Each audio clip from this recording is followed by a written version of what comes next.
So we're here today with producer Kaylee, marketer Kaylee, Yes. collaborator I like collaborator. Kaylee. Mm-hmm. What we need a good name for you. Well, I'm gonna have to think that over. I don't know. I don't want to rush into a title. It's important. Collab Kaylee. But she does help behind the scenes with the podcast. She does. Yes. And not only does she give us great help with the marketing, she's kind of helping us with some ideas. Yeah, be a little more creative. Yeah. But one of them we were talking about yesterday was there's a kind of a moment going on right now in Shreveport, Bossier. A big debate. A big debate, but a big discussion. And she felt that we should kind of wade gently into the waters. How deep and how deep we go into the bog today will be TBD. But I do think she's right. There is a moment happening. There's a discussion happening. And it does involve what we do. It involves, this podcast touches on it. And the discussion is, does Shreveport Bossier just suck? Yeah. Yeah. Can it be redeemed? Is it redeemable? Right. And so is it being redeemed? Is it being redeemed? So this is my lens, and you've probably read different things. I don't know where you're coming from. What I remember happening about a couple of weeks ago, this viral video coming out with some British guys. I just read they were British. I didn't turn on the audio because I can't stand to listen to British people talk. I'm just I just read their subtitles, and they were at the worst hotel in our area, and they were giving it a review. And obviously, right off the bat, I'm like, well, this is odd. I mean, if you're a traveler and you know how to use Google, which I would imagine these guys do, they have Google in Europe, right? And Britain. They were young. They were younger, right? So I was like, well, surely they know how to use Google. Yeah. They wouldn't have gone to a city they've never been to. And here's also what I was thinking. You're going to this initiative to go explore the state of Louisiana. Anybody, anywhere that knows anything about Louisiana, if you want to take in Louisiana vibes, where are you going? New Orleans. Yeah, you're definitely not going to Shreveport. Right. We're not a destination point. Right. We are you come here if there's an event. You come here if you have family. You come here if you're passing through or between major cities. So it's not a destination point. But back to these guys. They kind of kicked it all off, right? So they just go to the worst hotel we have, and then just kind of talk about how crappy the hotel is. Well, and it's filmed like a horror movie. Yeah. It's very dramatic. Get a little closer on your Okay. mic. Okay, yeah. So it is, yes. So they do make it seem, the worst. So the whole time it's like, well, obviously there's something more. They wouldn't just be doing this. This is dumb, right? There's more to it. And of course, a few days later, but what they did worked. It got the people here riled up, I mean, there was a lot of people agreeing, people not agreeing, people, whatever. So then 2 or 3 days later, you see them at a really, really nice resort type hotel in Lake Charles, right? And then you see all the good things happening in Lake Charles. Then you see that hotel, I would say the name, I can't pronounce it, but you would see that hotel on their social media page share the bad review in Shreveport alongside with their good videos. Yes, this hotel had reached out to them when they saw where they were staying and said, don't stay in Shreveport. Yeah, just all of a We'll sudden. take care of you. Yeah. Oh. Yeah. Seems to be a little scripted. So the going conspiracy is that maybe this hotel partnered with these British lads and had them throw shade on Shreveport. I guess my question is, to what end? Like, well, I think these guys just wanted a free trip, and sure. Yeah, I see it in their perspective, but why would they pay to have this content made? Well, I would imagine, we've recently had a lot of money pumped into our area by Live Casino, right? Okay. I mean, a lot of money. Yeah. And Live Casino is a very big media and entertainment company out of Texas. And they're trying to, start into the casino world, it looks like. And so, maybe there was some threat. Maybe they look at, maybe their bookings were down or whatever. Who knows? But I do know they're throwing a lot of money into our market to bring people here. Live Casino is. I would think that would be the reason why. And maybe, so maybe behind the scenes, we don't know that Live is doing stuff to pull people away from this casino. Well, I just know they are booking a lot of like big music acts. Yeah. And so we do have a lot of people coming. Okay. And so maybe that's their competition. I don't know. Well, maybe it's competition, right? Maybe so. I mean, look, the creativity on whoever started this from their side is great. Sure. Like, hey, let's get the word out here. Yeah. Let's go.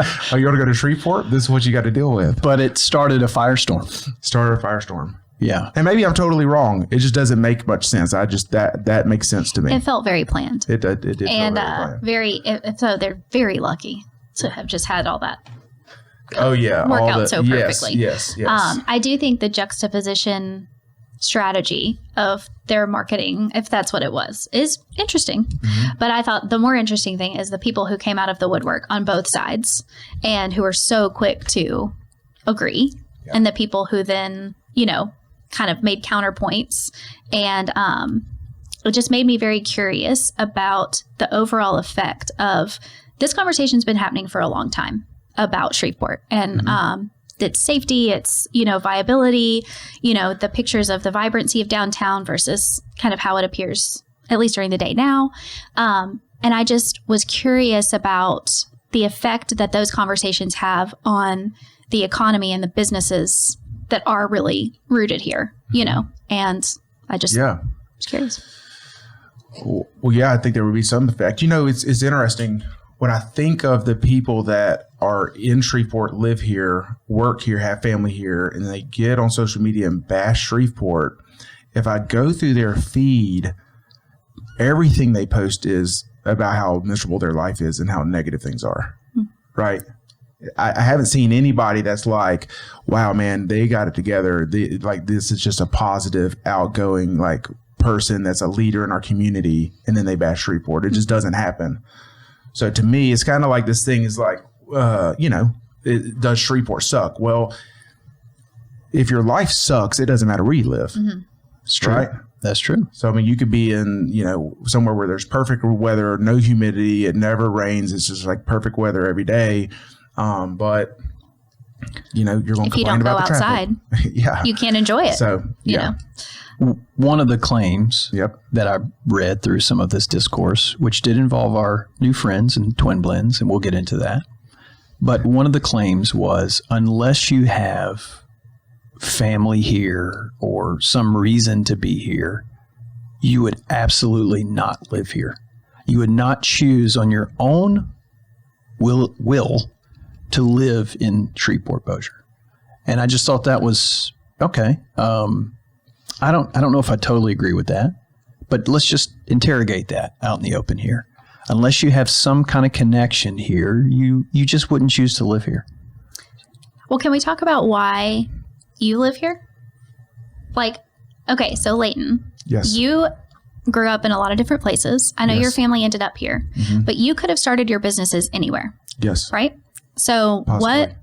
Right. Yes. Right. Yeah. So I know connections are important, but my curiosity is why you have gone from, being a teacher to real estate, and then you've grown this, conglomerate of businesses that you've started and rescued and all these different elements. Yep. What made you decide this is where you were going to build your life? Yeah. Well, I mean, for us, we actually, when me and my wife got married, we moved to a big city. And 2 years later, we moved here, and mainly because we had purpose here, we had connections and friends here, we had family here, so that's why we moved back here. Yeah. So, but this argument of nobody would move here unless but that applies to every single city. Like if you were going to talk about where people end up living after they become grown-ups and start a career, I mean, wouldn't you say 95% of people just stay where they have family and connection? right? So Yes. that's not an argument to me. That's not a valid argument to Shreveport suck. It's what humans do. Yeah, because I've been to these cities that people want to move to, and I think they suck. Yeah. Right? I mean, I'm like, wow, you have to traffic for an hour and a half to go 2 miles. That sucks, right? You got all these people and the noise and all of this and no grass and trees. Like that sucks. So I mean, it's all yeah. So like, I think that's a really kind of crappy argument. When I'm thinking about this, I'm driving to drop Piper off at school.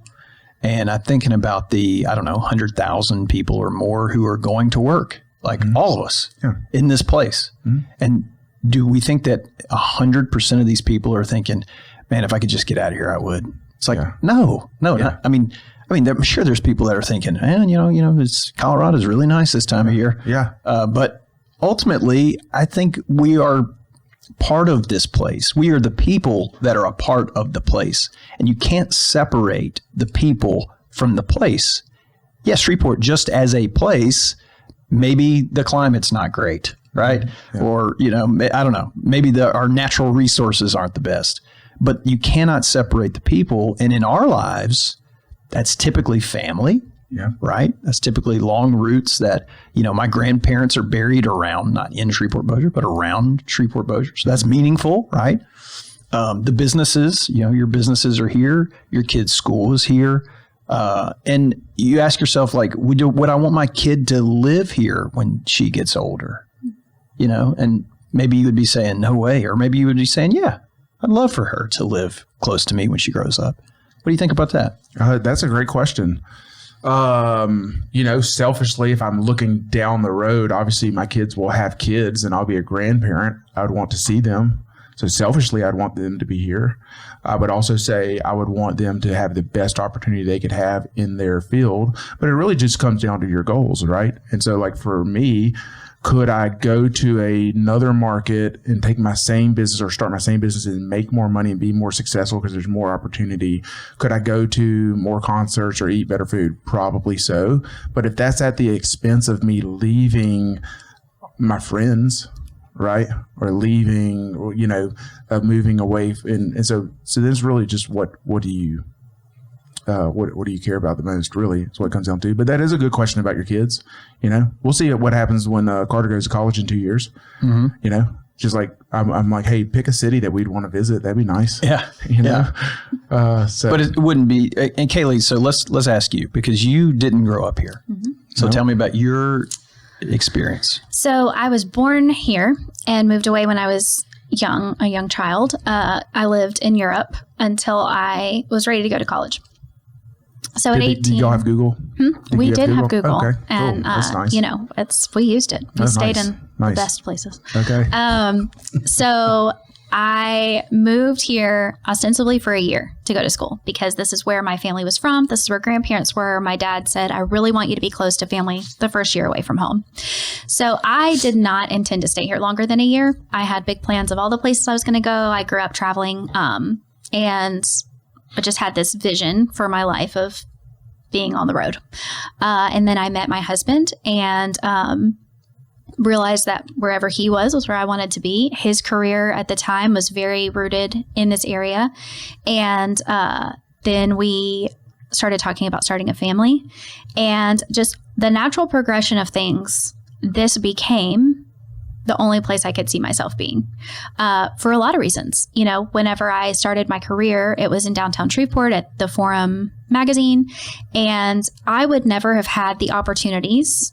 I don't feel like I would have. I started writing professionally at 18 because I was in a town that allowed for that. If I had been in Dallas, I don't know if that would have been possible, but the opportunities here, if you worked for it, if you went for it, were, I feel, more available. And so then moving on, as we started having kids, I wanted to be close to family for that experience. I wanted my kids to enjoy them. I wanted people to show up for them at events. I wanted that support, and I wanted the traditions. I wanted to do the same thing every holiday. I didn't grow up with that, and I love that.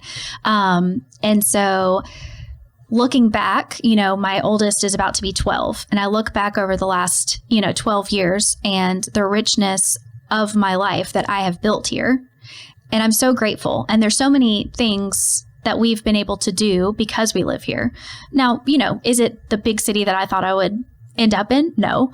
But I think the other side of that is really special. It's a community that can really come together and support each other. I feel like there's constantly new things being offered if you're willing to go out and do it. That's an important thing. Just complaining if there's nothing to do, you got to be willing to go support it. And then just the way that my husband and I have been able to develop our careers in this market, like Leighton said, would it have gone the same direction in a bigger marketplace? I don't know. But I'm grateful for the opportunities that we have here.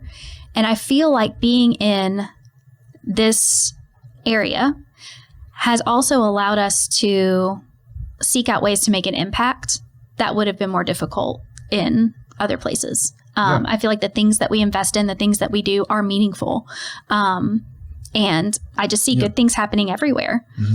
Yeah. So we just recorded the podcast on 5 Voices, and I don't know what order they come out, but, talking about my dominant voice being a connector. Mm-hmm. Well, sure. I've flexed that muscle very well here, and I don't really go places without seeing somebody I know or, running into people.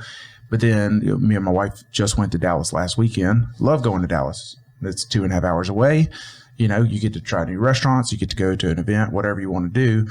But I think of what my strengths are, and man, it would be so hard to be a connector in a town like that, right? It's just so big. And honestly, after about 3 days, I'm like, all right, I'm ready to go back to where I don't have the traffic. I don't have, the loudness, the noise, the whatever it is. And I like to come back. So, and and it's funny because we a couple episodes ago, we had Putman on, right? And he said the same thing. He's like, man, I moved to Dallas, had this big ideas of what we want to do after we got married. He's like, it was miserable, right? And so, I think that this idea, like you said, is that everybody that's here is really looking to escape. And I'm like, well, some of them have escaped and came back because they realized it is not as pretty as it sounds. Yeah. Right? And so the stereotypes about the area, that you read is most church place in America, yet look at all these problems. The city government is corrupt, and, there's all these issues, and there's all these problems, there's all this violence.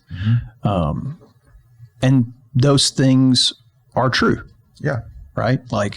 There's places in Shreveport late at night that in Bossier, a few spots, that you don't want to be, right? That just would not make sense for you and your family to be hanging out. Downtown is not the most vibrant place in America. I think it's safe to say. Sure. Right? So those things are all true. Yes. But what does that even mean? Well, if you are picking the place you want to live because of the vibrancy of their downtown, then your goals just don't align with what my goals are, right? And some people do pick that, but I think those are the people that pick that and realize after a year or two, this isn't really fulfilling in my life. Yeah. And so then they're going to try to find something that's fulfilling, right? And so,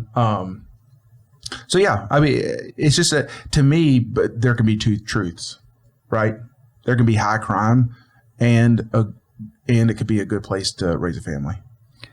I would think if you love baseball and you love, a certain type of evangelical flavor of Christianity, that Benton, North Bossier is almost paradise for you, right? It's like the safest place you could be. Sure. And if you love baseball, it's like paradise, right? It's perfect. Yes. If you love to hunt or fish, living here can be a paradise for you, right? Yeah.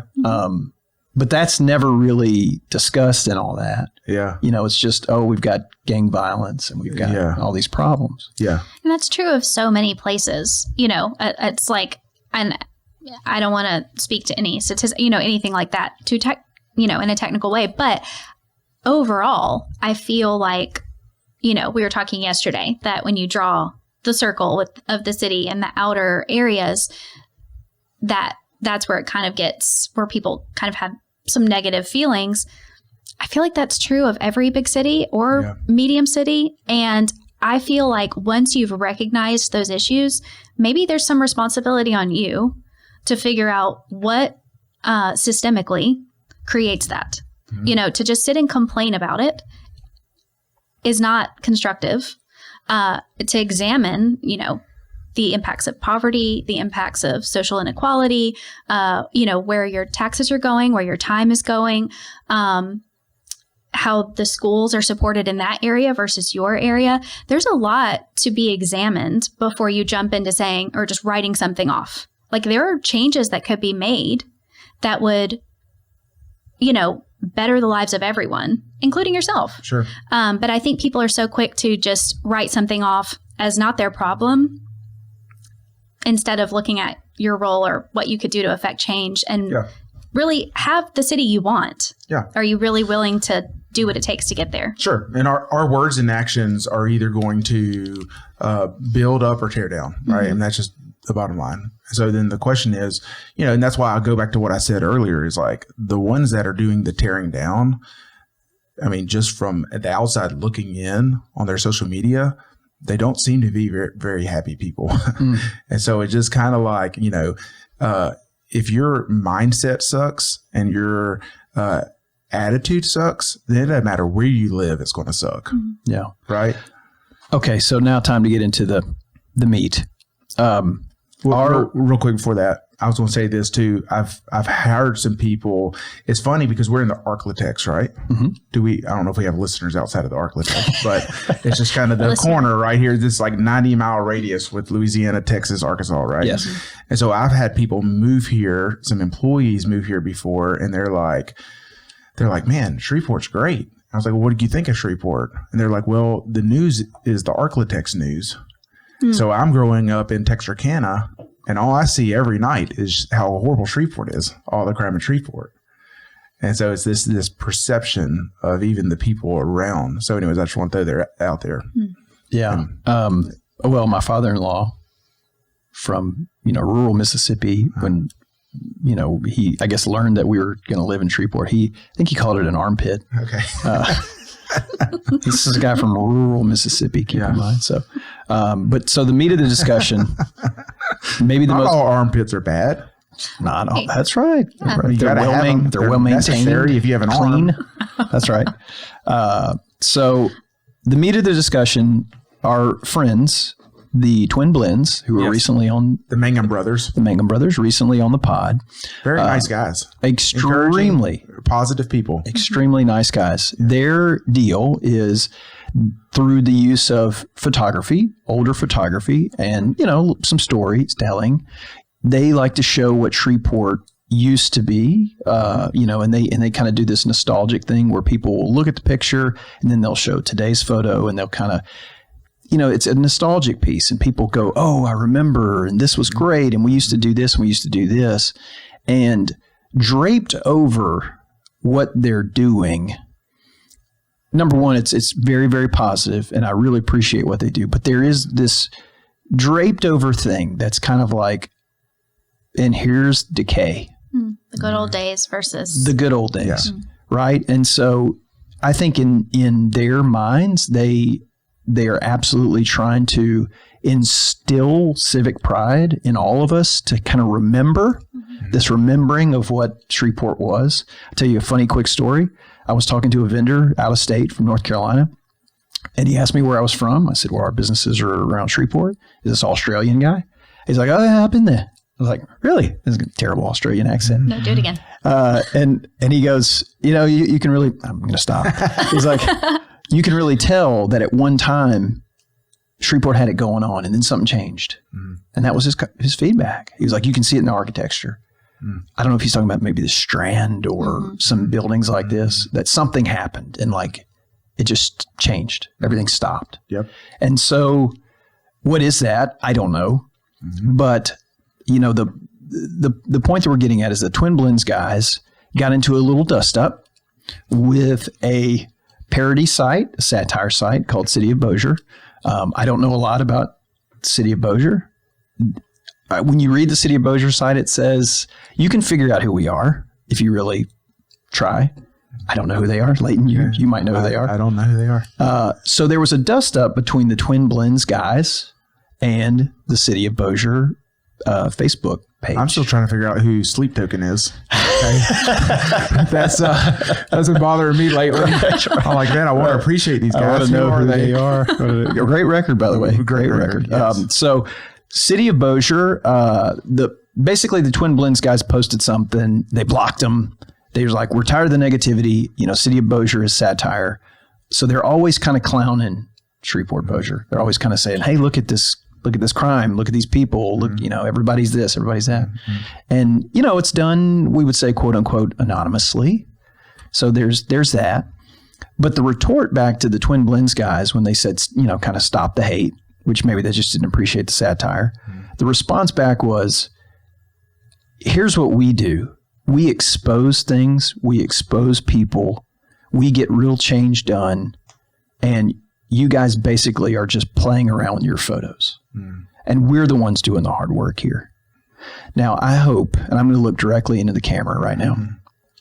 I hope that the City of Bossier page does not make fun of us. Please, City of Bossier page, do not make fun of us. Well, this whole podcast idea was Josh's. Really flattering. That would be, honestly, that would be terrible. We would probably just pack it up and quit. Please, City of Bossier page, do not make fun of us. The algorithm would hate that, and our spread would be, it would all fall apart. So please, guys, don't make fun of us. But I wanted to ask you guys, because that's a philosophical difference between what City of Bossier parody site is trying to do versus what the Twin Blends guys are trying to do. Well, I think that, I think that both approaches can cause for change. Right. I think that, I think there's probably, of course, I don't know who the City of Bossier guys are or Sleep Token. I can still appreciate both. Right. I don't know who they are. I would imagine there might be a generation gap. Sure. Between the Mangum brothers and these guys. Yeah. Okay. I don't see the generation that's one generation ahead of us really digging into the sarcasm and satire. They, probably not huge fans of The Office, if I would say. And we're the Office generation, I'm going to call it that. So, but yeah, so, I mean, I think that's just the question is what am I, is the purpose to get clicks and to get followers, or is the purpose really to try to institute change? That would be my questions. Not saying, look, I love some of the satire sites. I think they're hilarious. I think it's funny. Yeah. Yeah. But, is there a line where you're doing more harm than good? Maybe. Or, Jamie said that when we recorded with her, just because it's true doesn't mean, what did she say? Just because it's the truth doesn't necessarily mean it's helpful. It's helpful. Yeah. Yeah. And I'm not saying ignore the bad things, but there is a way to institute change, and there is a way to bring light to some things in areas we could work on. Sure. So, yeah. So what is that approach to do that? I mean, I don't think it is getting personal and, start talking about personal attributes, because I think that at one point the Mangum brothers, they started making fun of the way we look, Yeah. Yeah. I'm so. Yeah. Well, I guess that's right. Kaylee, what do you think? So I think that there's a couple of perspectives that are relevant. So I think there's just as a consumer, like you said, it's a generational thing of kind of liking to pick on each other. There's a little bit of like a love to hate it culture. I think in general, it's fun to have something that we can all kind of, sometimes it's mean-spirited. Sometimes as a community, it's just kind of fun to pick on something we all understand. Like this common understanding of like teasing, My curiosity is, so Leighton, for example, your sense of humor probably gravitates towards stuff like that, right? Like it's funny and fun and relatable and it doesn't hurt your feelings. And if it affect some change, great. I don't know how constructive it is, but it is a way to call attention to things. So that's maybe your sense of humor as a person. So as a business owner, how do you feel about that content being what comes up when people are searching for our area? If that's the page that comes up when you're searching for Bossier, not East Bank, not your businesses, if that's the first thing that comes up, is that positive or negative? Is it net? Does it matter? How do you feel like that affects your business? Yeah, I mean, ultimately, it just goes back because I can see things that do negatively affect my business. I mean, there are things on the federal level that affect my business I have no control over, right? So it just for me personally, it just always comes back to, well, that sucks that happened. You know, this person's upset or doing this person's doing this, and I really don't have any control over it. Sure. So, you know, what I can control is maybe voice my opinion, or if I do have the ability to reach out to somebody, I could reach out to them. But, you know, it's just going back to focus on what I can control. But I mean, obviously, if I'm a business owner, I want my community and my businesses in our area shed in the most positive light as possible, especially whenever one of my businesses involves getting people to move here from homes. So, you know, probably not the best, you know. So, yeah. So, I think that's it, right? If I had to guess, if we knew who the City of Bossier guys were, we could bring them in here, bring the Mangum brothers in here. And if we talked, we would agree on 99% of the things, which is like, we want to live in a better community. We want things to be safer. We want to have more options. We want to have more sidewalks. We want to have more parks. We want to have all these things, right? Would you agree that would probably be the conversation? I think it'd be, number one, amazing. Yeah. If they would be willing to do that. So I think that we would all agree on that. I think that the difference is the approach to get that done, right? So I think that the Mangum brothers, Twin Blends, are doing it through an artistic storytelling type of way, a positive way. The other guys are using humor and kind of being brash and forceful to bring light to the negative side of things. And I think that's really what it comes down to, is the philosophy of the frustration. I would say there's probably frustration on both sides, right? I mean, I don't like to see the negative things happen. I mean, what happened yesterday? Somebody, like an Uber driver, got carjacked or something. I mean, it's not funny. That's horrible, right? I mean, like, I want to keep being able to have an Uber driver here. Yeah. That'd be nice. Our Uber driver. Yeah, our one Uber driver, which I've gotten like 5 Ubers in town, and I think I knew 2 of the drivers. Again, great community, small community. You know everybody. So, anyways, those are my thoughts on it. But yeah, I mean, if I'm just strictly speaking from a business owner standpoint, yeah, the more positivity that's out there about the community, the better, for sure. So, yeah. So is this an open invitation? I think it's an open invitation to come on and hash this out. Yeah. Hey, what better? Be here in an anonymous capacity. That's right. We're going to blur the faces. We'll blur the faces. They can wear a mask.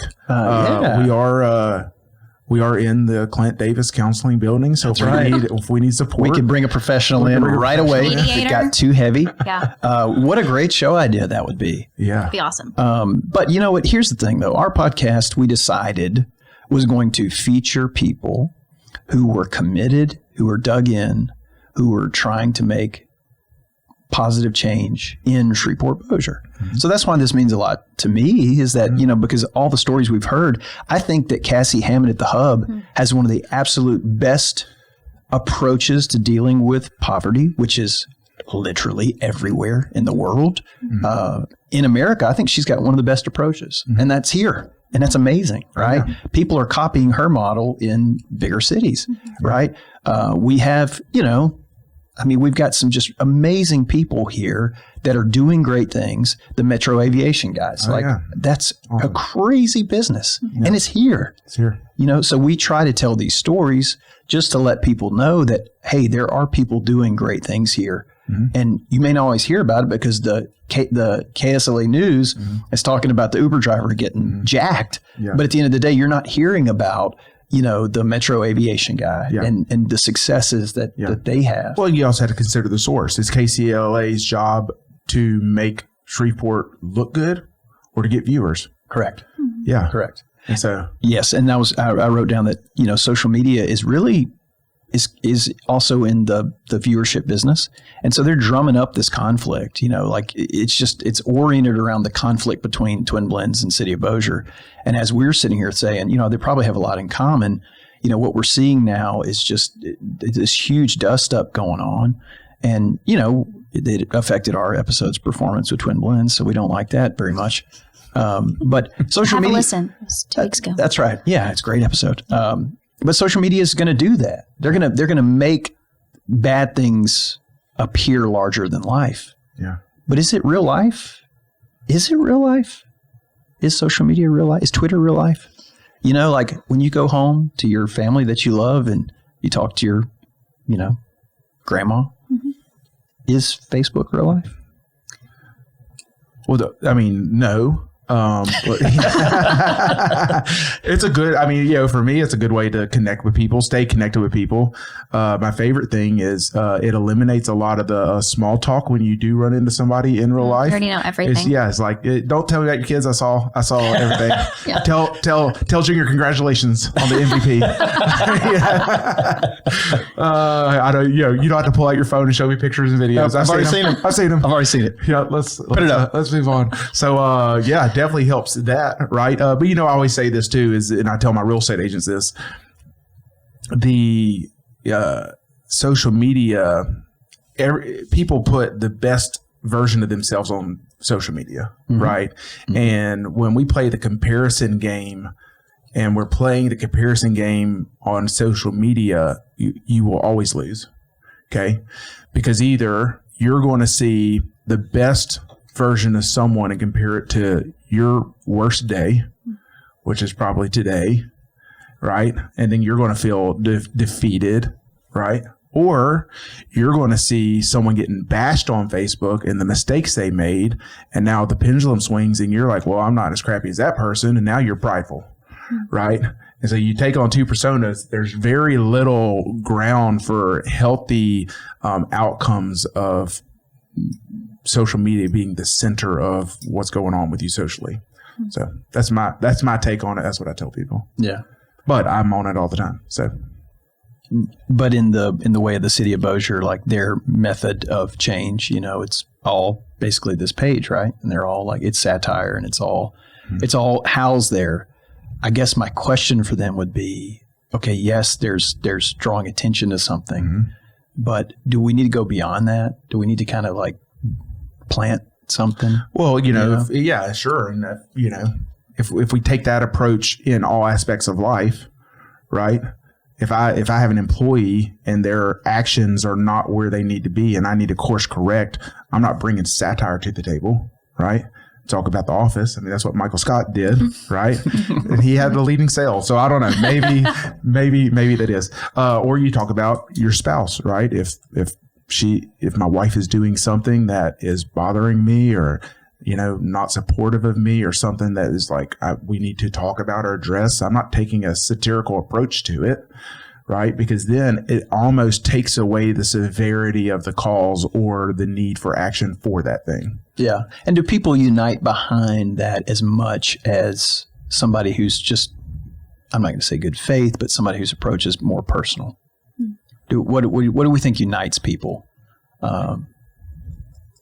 Well, I think that the people that are going to respond to a satirical approach or something like that, then, they're not necessarily the pioneers like we talked about on a previous episode. They're like, all right, let's go make change about this because I just read this sarcastic take on what's going on.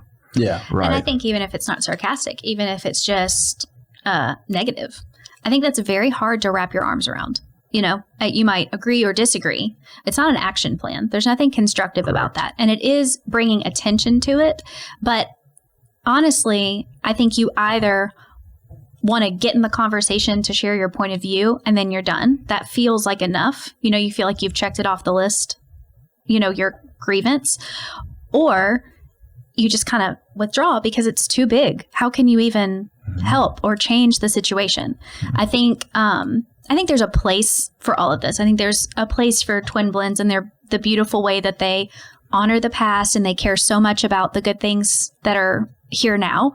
I think that there's a place for the humor and the kind of self-deprecation of that type of, page. But there's got to be, I think, like you said, what is the lived experience? Well, the lived experience is somewhere in the middle where we can appreciate the good things that we have and that there's a constructive way that we can engage with the things that need to change. And I think just leaving it at negative,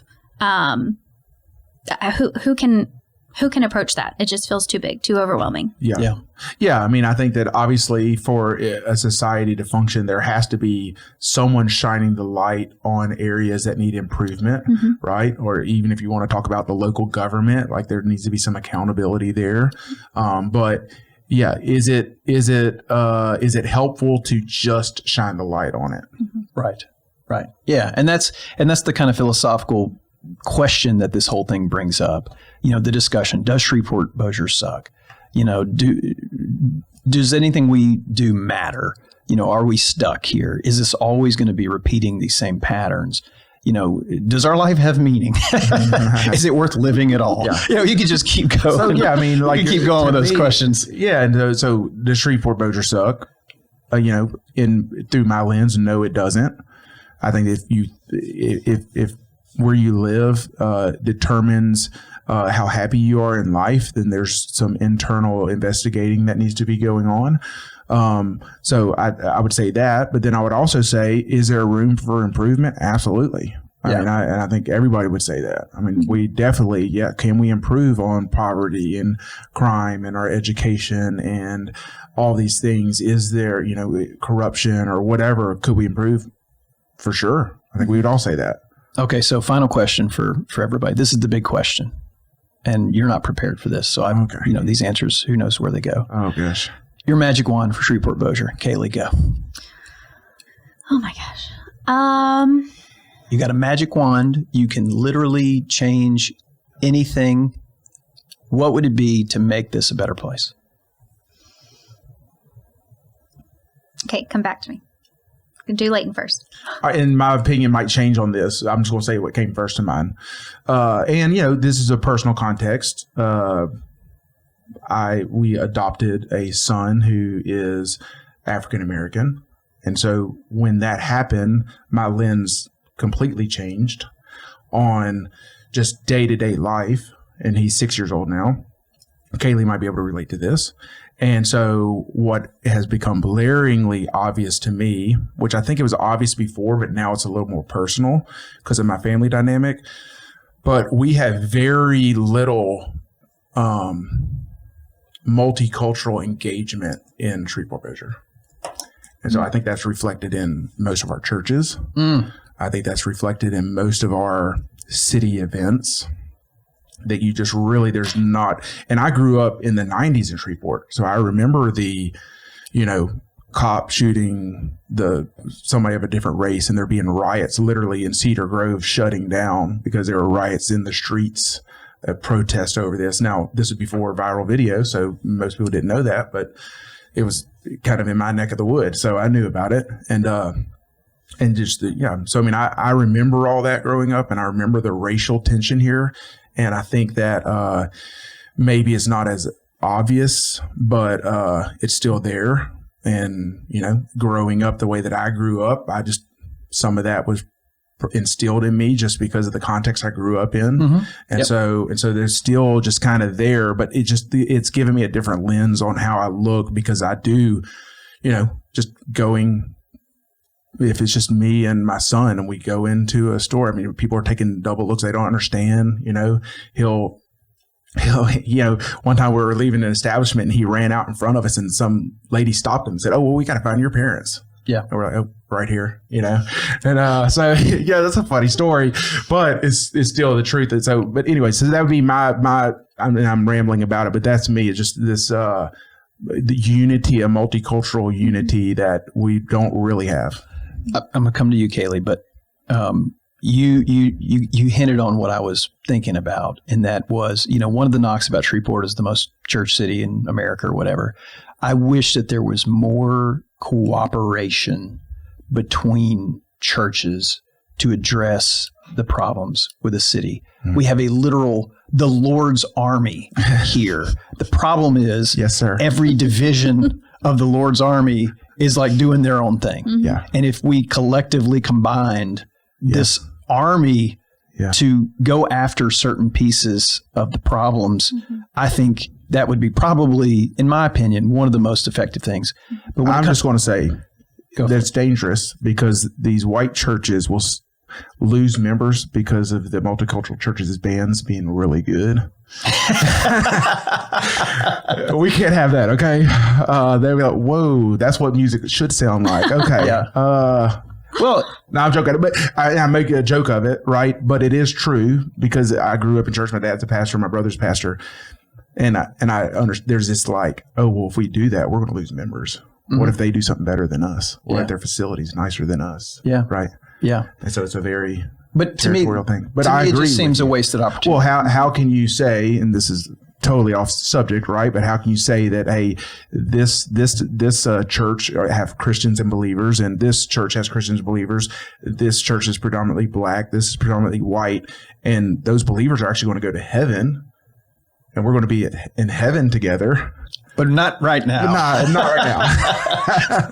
Not now. So then I would actually say whenever in the Lord's Prayer, the prayer is to bring heaven to earth, then it should look multicultural. That's another topic. Maybe we get on another day. Somebody. That's great. Okay.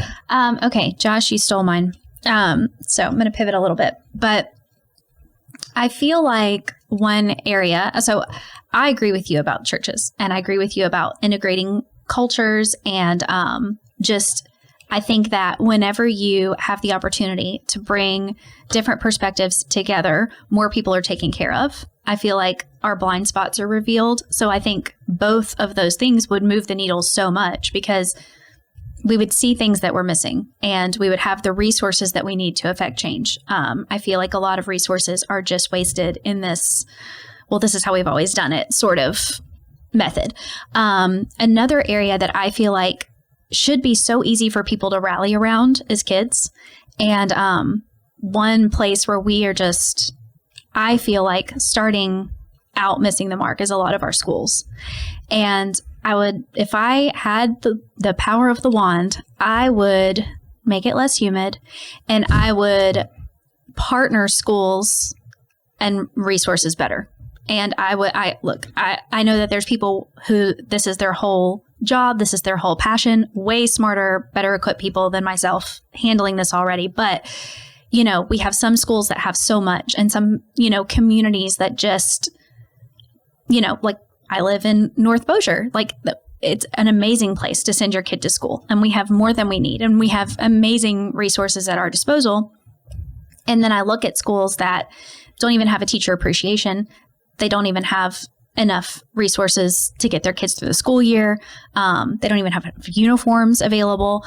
And I just wonder, how can we partner together, whether it's this school that has more than enough and this school that doesn't have enough, and just, we're going to team up, whatever that looks like. But I do feel like starting at that school level, that's where so much community is found beyond. It's the neighborhoods that come together. It's the families that become friends, at field day. Well, for those of us who attend field day, that's where community starts for a lot of young families. And those are the people who kind of stay together, and it might even determine who stays here whenever they are done with school, Yeah. Would a better community, feeling cared for, feeling equipped, would that make you want to stay and put roots down here when you might not have wanted to before? Anyway, I feel like schools would be where I would start. Yeah. Very good. And I'll go to all of these and say one other thing. And I really like what you had to say, Kaylee. I think that there would be some people that would raise their hand and say, okay, there's a big difference between the North Bossier community and the inner city community. And there's a cultural component behind that. Mm-hmm. And so I would respond to that and say, okay, so what do we do about that? Mm-hmm. Like, we don't just give up, right? Like, we wouldn't just say, oh, too bad. My question, let's ask the next question. Mm-hmm. That's the thing. For Twin Blends, for the city of Bossier, their approach is, what's the next question? Mm-hmm. We need to ask that, because if you don't, you just end up giving up, right? You can always find something that's in the way. Sure. But you have to ask the next question. And I think that's hopefully a little bit about what our show tries to do. But ultimately, that's a tall order. Well, I think that to me, it starts with the individual and the individual's household. Right. So if I want this change, well, then the question comes back to me. Well, what am I doing with me and my family to bridge this gap? Right. And then after I take that step, who can I bring with me next time? Right. And I think that's really because what we want is we want someone to come in here with some money and a big plan and rally everybody together and say, okay, well, I'm going to show up to this event with 10,000 other people that somebody else did. And I just don't know if that's a lasting change or, sustainable. Just throwing money at just about every situation is not going to fix it. No, it never has. Right. Yeah. So, cool. So I feel like this podcast, is evidence that Shreveport Bossier does not suck. We are more than 50 episodes in. Every episode has highlighted different people, different businesses. There's just this huge, amazing, vibrant community we've got many, many more episodes to go, many, many more ideas and people we want on. And so I think that's a testament to how wonderful this place is and how it is growing and going in the right direction. So my question for you guys is, if you are going to be the ambassador of Shreveport Bossier and you had to tell people one place to go, where would you send them? Restaurant, area, business? Yep. Good question. Obviously, Ivy's Priority Roofing. Yeah. Clint Davis Counseling. I mean, I do, I like I have an office in the East Bank District, so I like that area of Bossier. I think that it's very conveniently located. I think that's right across the bridge from, Shreveport. So it's not, literally it is a 2-minute drive from downtown Shreveport, just across the bridge. And it's just a cool little area. In Shreveport, we don't have a lot of walkable communities where you can kind of walk restaurant to restaurant or activities. And so there, you do the axe throwing, you can go watch a ball game at this restaurant, go to this restaurant, go listen to live music. And so I think that's an area I like to be at. I'm very proud of Fat Calf. That's one of my absolute favorite restaurants. And I would take them over most restaurants in most big cities. They're just, they do amazing things. Yep.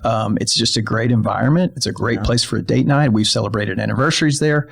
I love it. It's such a cool restaurant. And I tell people, it's like, you're going to come into town for one meal. It's like, you need to go to Fat Calf. Yeah, that was mine too.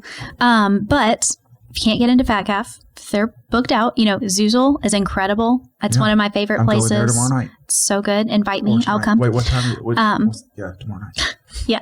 And, both Frank's locations are just beyond We got to try out the new pizza place too. Yeah. Rodrigo's new pizza place. Oh, yeah. I forgot he started that. Oh, yeah. Key Mexico's another one. Key Mexico, great. So good. So beyond. And a question like Key Mexico, he's really done something amazing here. If he would have done that in Dallas, I'm sure it'd be successful, right? But here it's like this story about somebody asked me, because I lived in Nashville for a little while, I love music and I wanted to go to Nashville and do the thing. And somebody asked me about moving to Nashville. And I said, well, so here's the deal. Here's my experience. Everybody in Nashville can do what you can do. Everybody. Here, you've got cultural currency with that. In Nashville, you're like the busboy. You know what I mean? Yeah. And so here, you can really be somebody here. Well, and we had Rodrigo on earlier, and he just talked about how starting this restaurant changed his whole family's life and trajectory of his family. And given them this impact beyond just another restaurant. It is a community place, and they have regular things that are very special. And they started out as a food truck, right? Yeah. So did Fat Calf. Yeah. So that's another testament to our community that when we rally behind something, it can become more. Starting from a food truck that would pull up to a brewery to these brick and mortar places that have been around for years, which in the restaurant world is decades. It's just and you can't get your ramen ticket or you can't get a table. That's incredible. Yeah. So I think it gives a lot of hope and perspective. And another cool place is the Robinson. I feel really lucky that we have places like that, available. So the Air Force Base, right? What would we be without the Air Force Base? just way different, I Yes, think. I agree. Yeah. So I would say Shreveport doesn't suck. There are some inconveniences of living in a smaller town, but the benefits of living in a mid-sized town like Shreveport far outweigh those inconveniences. I have to drive 2 to 3 hours to go see a concert I might want to see because it's not coming to my town. Or an NBA game. You're not going to have that. I'll sacrifice that to not sit in hours of traffic every day. Right. So that's just me. That's just me. Not speaking for everybody. I agree. So sponsors, speaking of local sponsors, yes, Priority Roofing, locally owned, family-ran business specializing in residential, commercial roofing, repairs, replacements. No job is too small. Thousands of homeowners have been served in our area with this company. 318-202-2123. They can get taken care of. We have Plumber for Hire, a locally owned plumbing company specializing in residential and commercial plumbing. They really pride themselves on getting to jobs quickly and have gotten a lot of customers because they could get there within 24 hours. 318-709-9090. And then Clint Davis Counseling, helping people make lasting internal change for external growth and success. 318-562-6903. We have Ivy's Building Materials, 3 locations, Houghton, Mansfield, Blanchard. We are a locally owned since 1969 home center format, meaning we're a hardware store. We're also a pro lumber yard. So you can build a house with us. You can buy shingles from us. We are now installing doors and windows, which we're very excited about, installing water heaters, which is also very exciting. And look, our new store in Blanchard is taken off. People are finding us. People are figuring out what we do and how we're different from the big boxes. We feel like it comes down to our mission, which is improving lives one sale at a time. So come and see us at Ivy's. Yes. And shout out to Kaylee. Kaylee is a content writer. For marketing purposes, and she's I guess you would call yourself a contractor, right? Mm-hmm. So if you need, I know she's working on some stuff for me. She works on some stuff for you. Does a ton for Ivy's. And Thank you, Kaylee. If you're a small business, you can't afford, a full-time marketing person. Kaylee can help with some content. Mm-hmm. Oh, thanks, buddy. Yeah, absolutely. All right. Great episode. Yes, absolutely. Thanks.